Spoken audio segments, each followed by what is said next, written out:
মই ধৰ্মশালা গাঁও পঞ্চায়তৰ এক্স যে পঞ্চায়ত প্ৰেচিডেণ্ট অভিভাৱক জাকিৰ হুছেইন। আজি ধৰ্মশালা মহাবিদ্যালয়ৰ এখন নিৰ্বাচনী ষ্টুডেণ্ট ইউনিয়ন নিৰ্বাচনৰ সম্পৰ্কে একজোট হৈছে। এইবাৰ পোনপ্ৰথমবাৰৰ বাবে ধৰ্মশালা মহাবিদ্যালয়ত UDSF দলে ইলেকশ্যন নিৰ্বাচন খেলাৰ কাৰণে প্ৰতিদ্বন্দ্বিতা কৰিছে আৰু তাৰ হৈ আমাৰ প্ৰতিদ্বন্দ্বিতা 8জন প্ৰাৰ্থী আমাৰ দলৰ পৰা প্ৰতিষ্ঠিত হৈছে।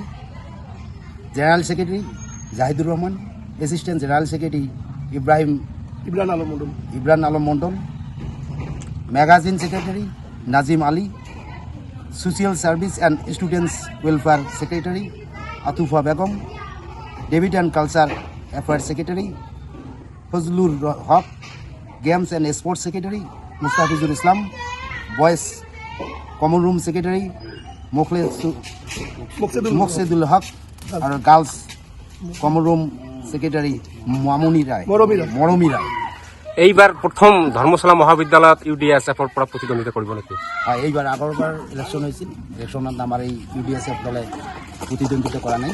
এইবাৰ পোনপ্ৰথমবাৰৰ বাবে UDSF দলে প্ৰতিদ্বন্দ্বিতা কৰিবৰ কাৰণে ৰেডি হৈছে। ষ্টুডেণ্টসকলৰ কেনেকুৱা সঁহাৰি পাইছে? আজি যিটো পৰিৱেশ চালোঁ, বহুত সুন্দৰ। ষ্টুডেণ্টসকলে বহুত ছাপোৰ্ট কৰিছে। সেইকাৰণে আমিও সিহঁতক অলপ সহায় হাত আগবাঢ়ি দিছোঁ। আমিও আমাৰ ফালৰ পৰা এটা পঞ্চায়তৰ এক্স প্ৰেচিডেণ্ট হৈ মোৰ ফালৰ পৰা যিটো দায়িত্ব কৰ্তব্য, যিটো সময় সাপেক্ষে মই হেল্প কৰি যাম।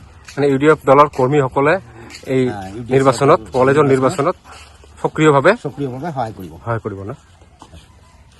ধন্যবাদ।